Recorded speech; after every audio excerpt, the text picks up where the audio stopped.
What's good, everybody? What's going on, man? It's Stephen Qualls II, aka Mr. Qualified. It's your boy, and we're back for another episode of Qualified TV. Man, honestly, I ain't gonna lie, y'all. He just kind of gassed me up a little bit before we got on air, so I'm a little bit thrown off. You know what I'm saying? But very happy that you're here, man. Very happy that this is finally happening.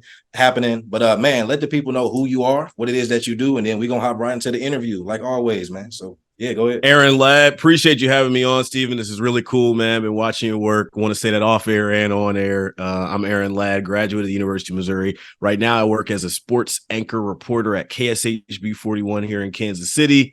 Been doing that for about 3 years and some change, covering Chiefs, Royals, Sporting, Kansas, Missouri, K-State, you name it, here in the KC Metro. So it's been fun. It's been a cool ride, and I've always had a passion for sports. It's been something I've always wanted to follow.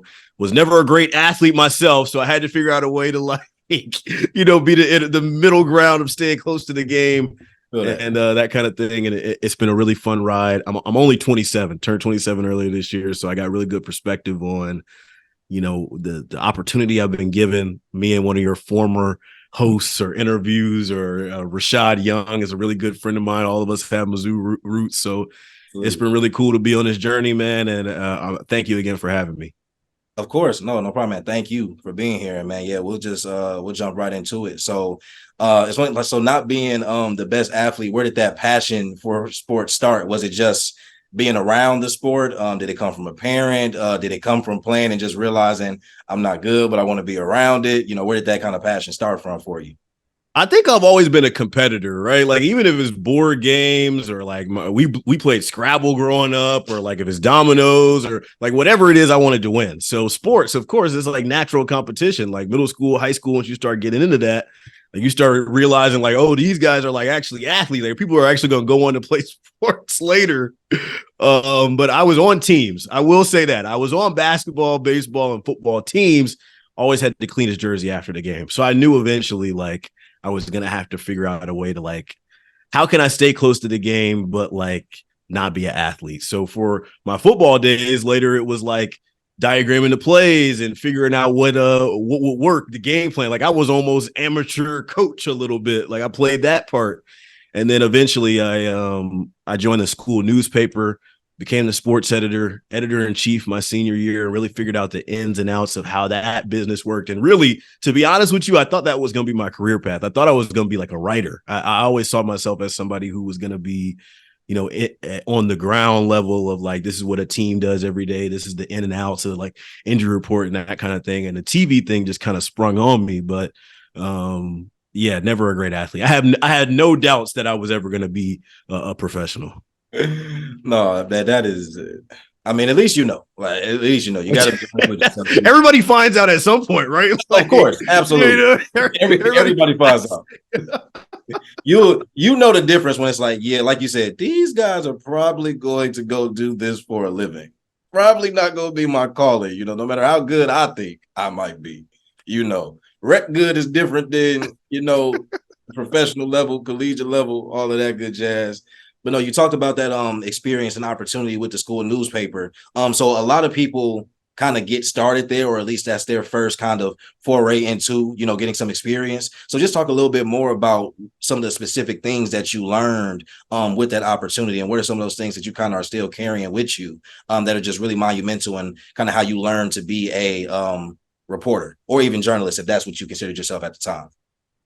Asking the right questions, working with people inside of the newsrooms. Like at that level, in that point in time, I'm 15, 16 years old, just learning how to like talk to people and learning how to communicate, learning the nuances of the game, learning like how to like AP style, and like how to formulate sentences and your lead and your nut graph. Like I was getting the foundations of what it took to write a story at the very basis of what people do at that level. And it was really interesting to me, man. Like that's when I found out, like, like people think that they snap their fingers and they get to ESPN. I'm guilty of that myself. Like I thought that I was going to walk out of the high school doors and like I was going to walk straight to Bristol and do Sports Center. But like there's a lot of steps in between that. And for me, working at the high school level, like that was the first step. That was where it went from, oh, this is something that interests me to like, oh no, this is something that I could do professionally. This is something that I could do like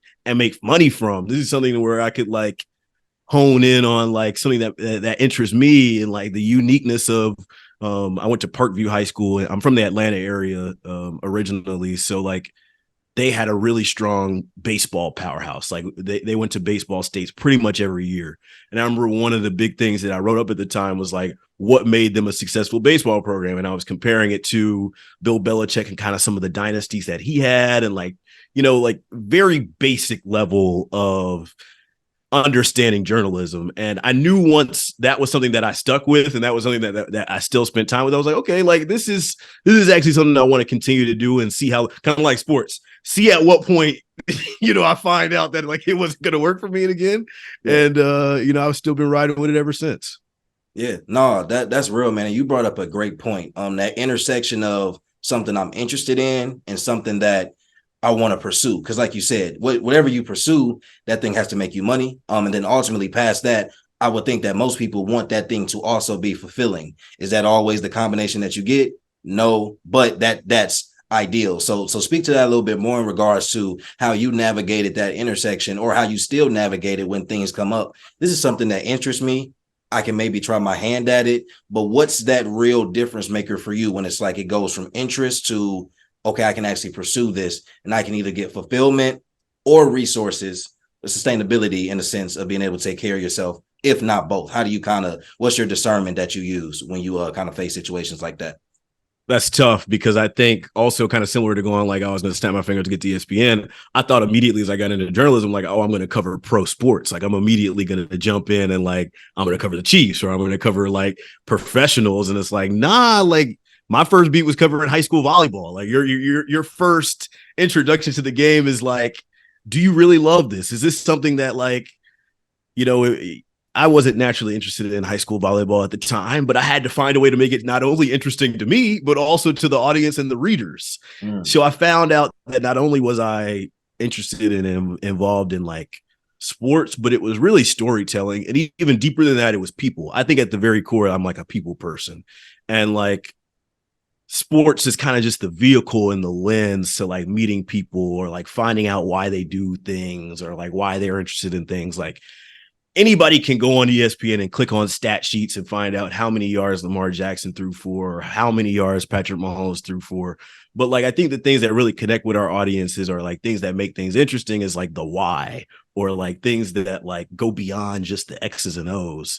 And I think at the very base of me starting my journalism journey, I had to figure out like, what are the things that interest me inside of something that I'm not really interested in? And once I kind of unlocked that, oh man, it was off and running because then you start to get into things that you're actually interested in. Right. And then from that point, it was easy, right? At that point, it was fun. But at the very basis, it was like, how do I find something interesting and something that, you know, really isn't making headlines? Yeah, no, absolutely. I feel like we're going to circle back to that at some point. That's a really major point though, for sure. But mention that you're from the Atlanta area. So was Mizzou a no-brainer in regards, like, was that your top choice or did you have other options? Was Mizzou like kind of on the back burner and it just happened to work out? Of course, with Mizzou being one of the top-ranked journalism schools, my assumption would be that was the plan, but I want you to confirm if that was or if there's some other kind of story to how you ended up in Missouri. Yeah, there is a story behind that. So I shout out my dad. It was like junior year and he had to talk with me like, yo, what's our plan here? Like, are you going to college? Are you going to the military? Like, these grades right now ain't cutting it. Like, what's your plan? And I really sat down with him and I was like, you know, honestly, I think I want to pursue this journalism thing. Like, this is what interests me the most. So eventually I got into a program called Missouri Urban Journalism Workshop. I don't know what it's called now, but they do have some iteration still of it at Mizzou. It's basically cut and dry of it is we want more minorities to come to Mizzou. So we stayed on campus for 5 days. We did an internship at the Missouri and we did an internship at KOMU. And that was summer going into my senior year of high school. So I was still kind of trying to formulate what that next step looked like for me.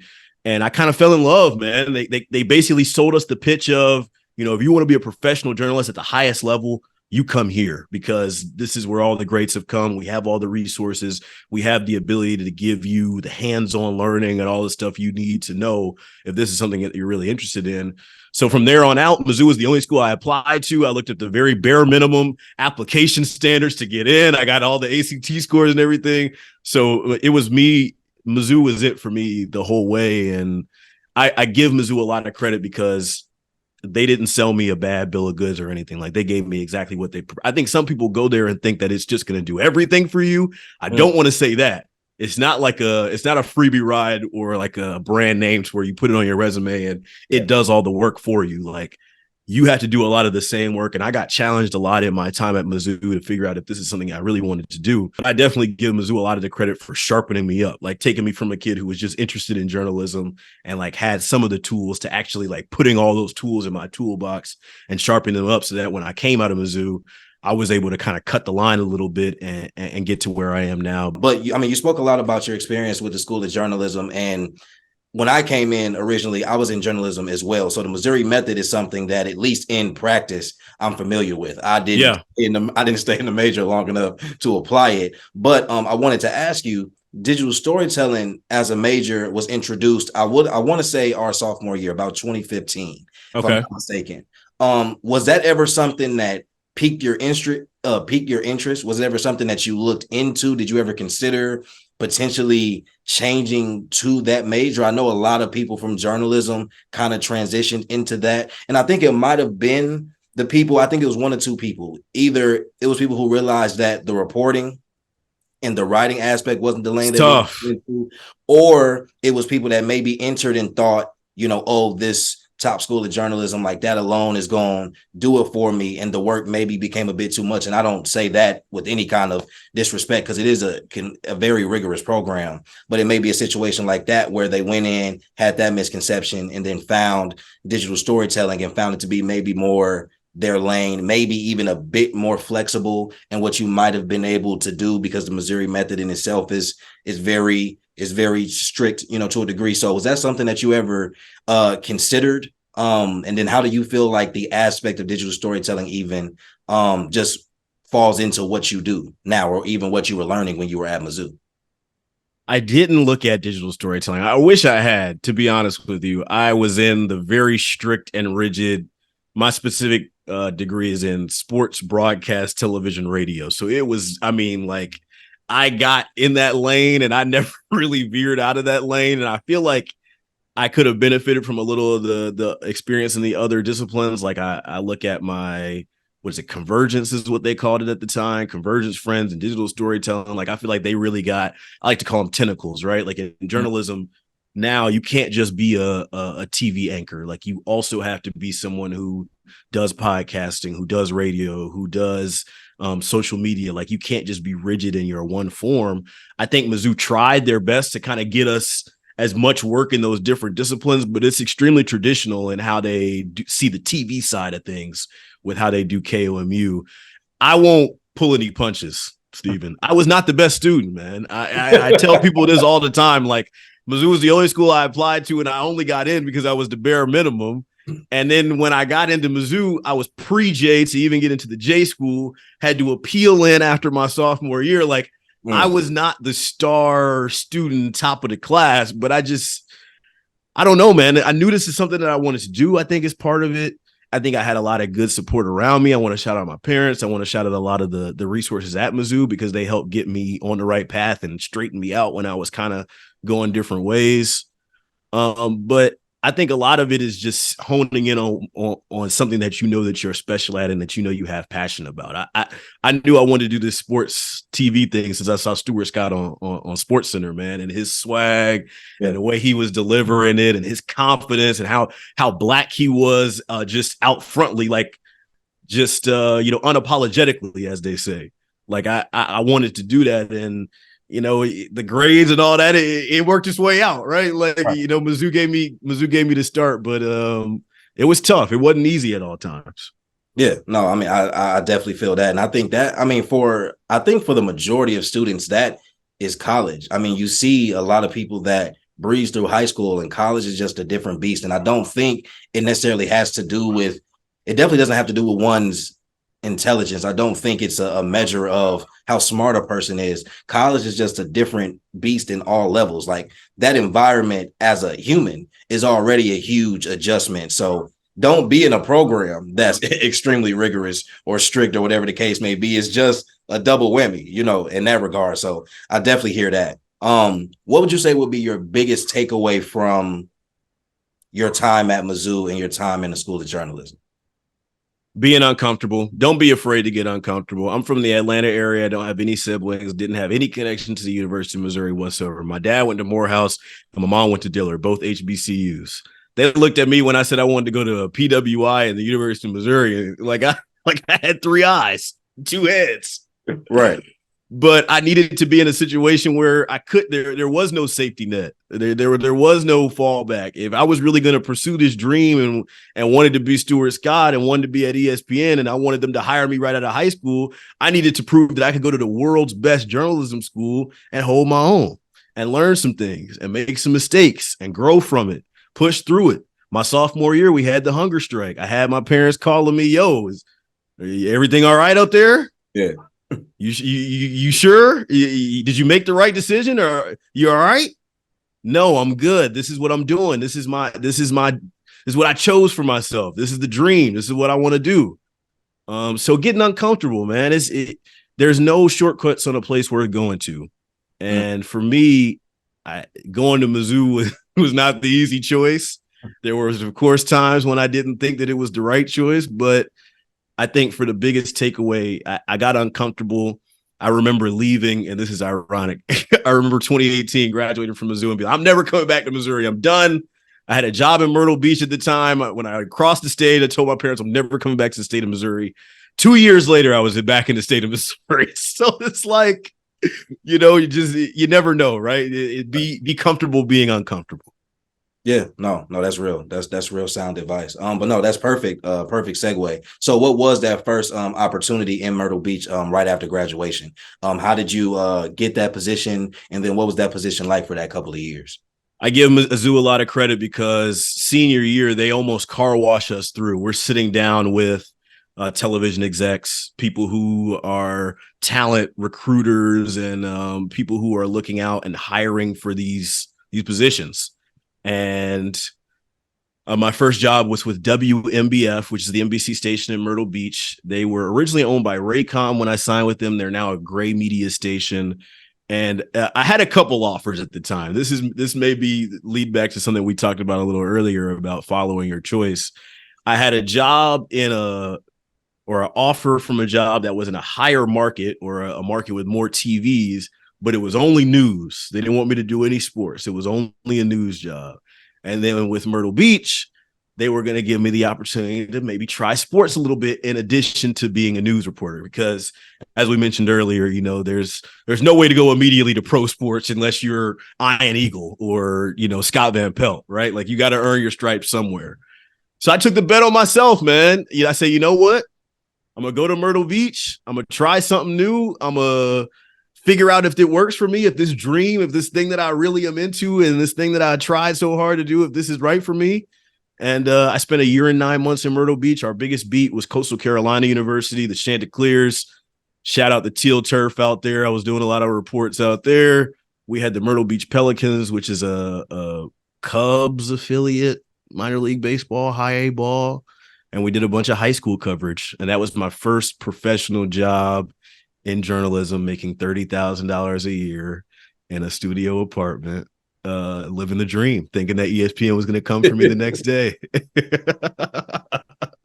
No, I'm glad you brought that up because I think that it was something that I heard a lot when I was first starting out, and even just being in the field of journalism, digital media, anything in that space. Yeah, the road to payday is it's long. It's long.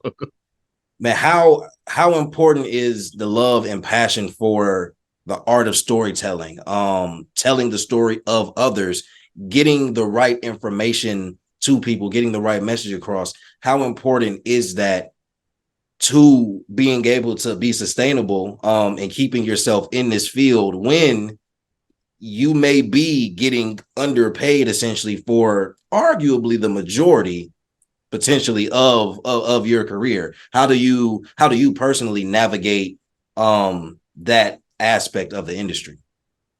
I think I was so excited that somebody gave me a job. I don't think I really even processed things. I've heard that like coaches say this about players. They'll say like, "Oh, he's too young to know what he doesn't know." I think at that point in time, I was just so naive. Like I was just so excited to have a job. I was doing it perfect. Like I was on air. My parents were what? Like I just was so excited that somebody said yes, and somebody saw the same thing in me that I saw in myself, that I didn't even really realize that I was living below the poverty line and didn't really have everything to be able to put it together. Like it also was the first time that I like really felt like, and I mean, maybe there had been other times in my career where this happened. Like at KOMU, you are doing reports for the local mid-Missouri news. So like people are watching hypothetically, but this is the first time where I felt like, if people turn on this, like it's my job to inform them and have the right information and to be entertaining. Like it's my job. They are depending on me. So I felt like, this is my audition. This is my opportunity too. And to remember, I was still doing news sports. So I was still trying to prove to the people inside my own newsroom that I was good enough to do sports full time.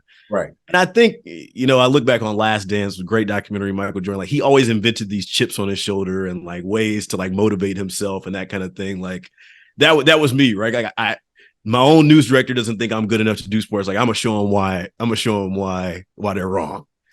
And yeah, I took it for exactly. Oh, you don't think I can read highlights? Bet I'm gonna give you the best 45 seconds of highlights you've ever seen at this level. Like it every way along the journey, like I feel like I found a way to kind of motivate myself, and that was the one at Myrtle Beach. For sure. Absolutely, man. And so how did that transition, or what was that transition from that opportunity and that job to your current job now?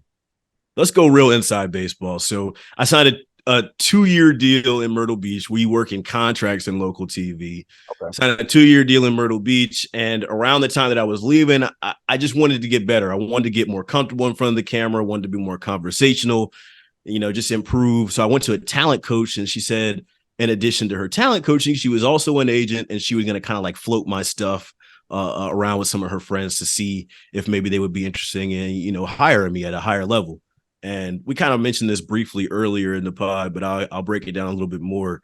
Local news is kind of broken down in these DMA news markets where it's like the amount of TVs in a metro. And, the top markets are what you would think: New York, LA, Chicago, Miami, like big markets. And your goal is, or most people's goal, I don't know if it's everybody's goal, your goal is to kind of get closer to those big cities, you know what I mean? Climb the markets, higher you are up on the table, more money, et cetera, et cetera. Myrtle Beach was like 102 when I was there, which is great for your first job out. I've heard people who have way worse stories. So if you're listening to this, I understand that I have privilege in saying that was my first job. But I was trying to get, like, I felt like I was headed to ESPN. I've said this multiple times. Like I felt like I was ready for ESPN. I gave my agent at the time, the woman who was the talent coach, her name is Varian. If she's listening to this, shout out V. I gave her a list. I was like, I want to get to these 5 cities. If I don't get to these 5 cities, I don't think we'll be working together. She didn't give me to any of the 5 cities, of course. That's like a theme also. But it was KC. She's like, KC loves you. Would you take a call with them? I'm like, absolutely. It was right after the first Super Bowl win. And I remember watching that game, and I'm like, this would be perfect. Like, this would be my opportunity to finally cover pro sports after all this journey, getting there, and like they're red hot. And I was really excited about that. And it was just perfect timing with the way it worked out. We did a couple phone calls, and I ended up leaving Myrtle Beach after a year and 9 months. I didn't even finish out the full 2 years there. And I got to KC. My first day at 41 was 4/20/2020. Pretty easy to remember. And it's been fun ever since. Man, I feel that. Was there, you were speaking about the contract, was there any type of penalty, or how does the contract aspect work in TV? Like if you have to, is that considered a breach? Like are you technically not allowed to do that, or do they work around it the same way you would think that it's worked around if you're thinking of a sports contract?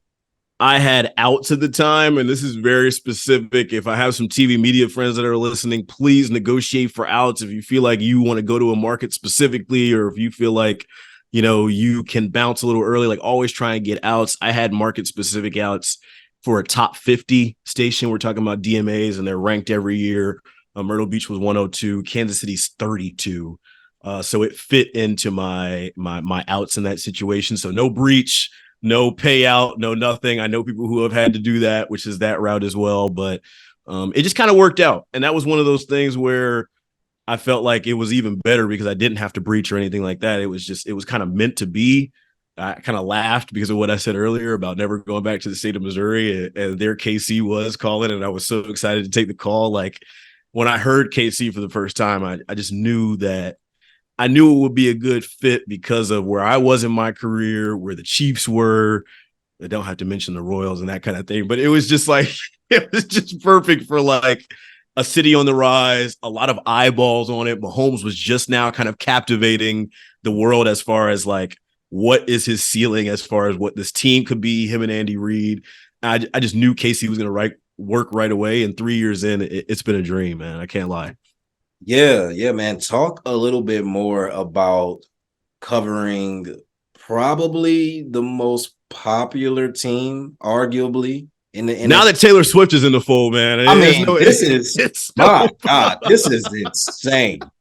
Oh, I hope, honestly, I pray that this is still going on when this drops. This is, and you think of this like this when you think of who Taylor Swift is, and you think of how she's recognized and known around the world. Like, it's not surprising. But I think for those that are in the sports world, especially in the football world, obviously we all know who Travis Kelce is already. But this like new phenomenon of people that now care about Travis Kelce or know who he is or care about football for that matter is just it's crazy. But I mean, I don't know. But sorry, back to the original question. Covering arguably the most popular team in the NFL for the past 3 years, they've won 2 in that time span, 2 Super Bowls. Yeah, 2. Man, what's it been like just being a part of that city, that community, and then what have been some of your favorite experiences covering that team specifically? I think going back to transitioning from Myrtle Beach to KC, like I was nervous, man. I didn't know if I had that dog in me. I didn't know if I was going to be able to make the jump. I didn't think that, me covering little high school games in middle of nowhere, South Carolina was going to translate to like covering the world champs. Like that was something that was a moment in time where I was like, all right, you got the call. Somebody believes in you. Are you going to be able to produce? Is this going to be the moment where it all falls flat, or are you going to rise to the occasion?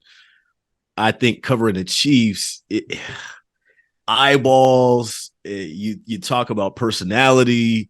I mean, this is like, especially right now with the Taylor Swift phenomenon, fast forward from there to now, like there's so much appetite, man. Like podcasts, radio, TikTok. I'm on local news. Like people cannot get enough of their Kansas City Chiefs, and there's always something. It's fun. It's exciting. I was doing a takeover of the Mizzou journalism Instagram, and somebody asked, like, what is it like being in an environment where, you're covering a winner? And like, I had never really covered a winner before I got here. And the foundations of what I do or what I did in Myrtle Beach still apply. I'm not reinventing the wheel. I'm not changing anything differently. Like the same nut graph and the same way to tell a story and how to ask questions and the foundations of what we do journalistically that I learned in Mizzou still apply from Myrtle Beach to here. But you understand that, mistakes are going to be held against you a little bit more, or, people are going to have more of an emotional attachment to this team than they might if they were losers. Like you understand that when you're coming into a community like Kansas City, there's people who are lifers here and they see you as an outsider coming in. So don't come in as if you know everything, like kind of come in and ingratiate yourself with, like, there was a lot of nuances of it that I had to learn as well. I've made mistakes, man. I'm not going to sit here on this pod and say that I've been the best Chiefs beat writer, unblemished, never made a mistake, never had an issue. Of course I've had my mistakes, but that's part of relationship building, man. Knowing when you messed up, knowing when you effed up, saying, hey, I'm new here, I'm still learning, teach me this, understanding.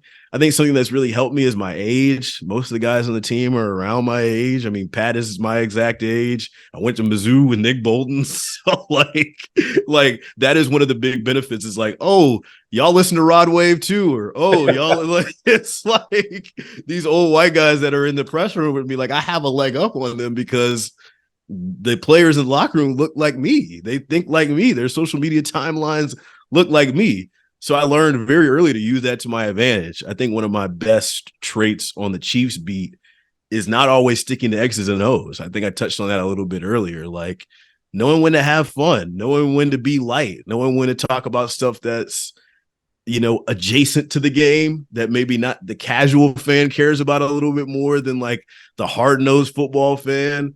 I think my biggest moment ever covering the Chiefs beat is being on the field after the AFC title game, confetti's falling. They're headed to the Super Bowl in Arizona. They're going to play Jalen Hurts and Philly and the Eagles, and they beat Cincy for the first time as Joe Burrow being the quarterback, and Pat Mahomes Sr. smoking on a cigar comes over and says, I'm smoking on that Joe Burrow to me and my camera. That was 33 million views later. So at that point, I really realized like, oh crap, like there's not just a couple eyeballs on this. Like this is the biggest story in sports right now. But when you have that foundation and when you have like that understanding of like, this is what gets people engaged, this is what people care about, and this is what they want to hear from me, and you stay true to that, it's the same thing. It's like riding a bike. Man, no, I hear that, and I can only imagine, man, some of the moments you've been able to be a part of, and of course, hopefully the moments to come. Are you hopeful? Are you optimistic that? I mean, they always have a chance. Let's not be idiots here. They have Mahomes, so they always have a shot.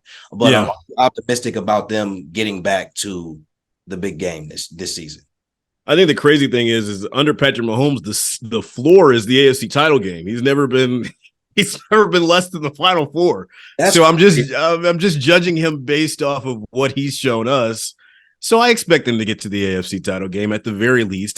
There's a lot of question marks that remain about the wide receiver room, and is Travis Kelce completely focused on football right now? And I mean, all these games are usually one-score games, but I am extremely optimistic about them being in the mix. As long as 15 is back there, I think LeBron Heatles, when you talk about like sports phenomenons and dynasties, if they were to get one more, I mean, whether it's this year or even in the next 5 years, I mean, that would already elevate them into that Brady S tier, that Steph and the Warriors tier, when you're talking about sports dynasties. It's fun to watch, and now you're seeing them kind of do the off the field thing as well. Mahomes is on every single commercial here in the city, State Farm, Oakley, Head and Shoulders, list goes on. And now Travis Kelce has arguably passed him in popularity. Subway is another one. My boy Mark back here. Subway is another one. Yes, they are transcending sports. To be quite honest with you, like my grandma knows who Patrick Mahomes is. Like people who don't watch games like know about this team, and it's been really fun to just even have like a small piece of that, like being in the locker room after the Super Bowl when they beat Philly. That was one of those moments in my career where I'm like, holy crap, like this is the payoff moment. This is when that $30,000 in Myrtle Beach living in a studio apartment finally came to fruition, because it's like, man, like I put myself in a position where I'm here, where I've done it. And a lot of it didn't have to do with me. I didn't play in the game. I didn't win the game. I didn't record a tackle. I didn't run a yard. But doing all the hard work and stuff behind the scenes and being able to be in that moment, that was great. That was fulfilling. Oh, absolutely. Can only imagine, man. So, outside of the Chiefs, what has been the most exciting thing that you covered, sports related, of course? Going into Allen Fieldhouse, I was talking about that earlier today. Like, I'm not a KU fan, Mizzou fan, and even from Atlanta, like I wasn't a grown up a Mizzou fan or diehard Mizzou fan, but like Allen Fieldhouse, I feel like is one of those things on your sports bucket list where it's like Yankee Stadium, Dallas Cowboys Stadium, that's like the mecca of college basketball. My first game there was Mizzou versus KU, so you can only imagine like the crowd swell and the energy in there. The first time this rivalry had been played in a little bit as well, a few years off. So that was a really cool moment. Oh man, top career moments. That's up there. I'm not good at that. I need to get better at like I need to get better at stop, smell the roses. Like I'll look up and I'm like, damn, it's Sunday already. Like I'm already passed through another week. I covered Chiefs and Chargers and SoFi, and Henry Winkler was on the sideline with Patrick Mahomes. I'm trying to think. AFC title games. I mean, I've covered the last two AFC title games, which has been fun. I saw Jeff Bezos at a Chiefs game once because their first Amazon game was at Arrowhead. Yeah, like it's. I look up after we're going on year 4 now here, and it's surreal, man. It's fun being like the early part in my career where I'm still figuring out like who I am and what my voice is and like what people come to me for, and then also like maximum audience, maximum interest.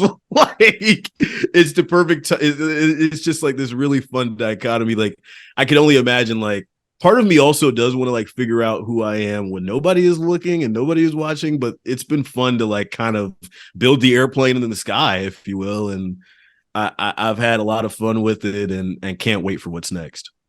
Absolutely, man. We have talked about a lot, bro. We've dove deep into your journey as a sports reporter, everything that has went into you becoming the sports reporter that you are now, your inspiration, the trials and tribulations that you had, all the steps along your journey. All of it hasn't been pretty. You've been very transparent about that. So with everything that we've talked about, with a lot of the obstacles that you faced on your way to where you are now, and even considering where you want to go, what makes you as a sports reporter qualified? Ooh, I should have been prepared for that one. Oh, what makes me qualified? My resilience, my ability to find a unique angle inside a story that somebody's already talking about or already interested in. My ability to see the game and to translate it and to break it down into bite-sized pieces so that the average fan can consume it and latch on to it. My age and proximity to some of the players that are on the team now and how to connect with them and build relationships.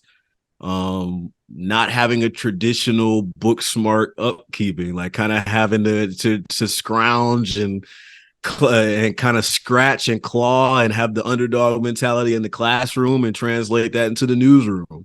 I think a lot of things make me qualified to be a sports reporter, but I think ultimately it comes down to just relationship building. I would say that's probably my biggest strength, being able to meet people, connect with people, find something that resonates with people, and whether they like it or they dislike it, to have some sort of engagement with people. That's one of my biggest things and biggest tools, and I hope that's what makes me qualified.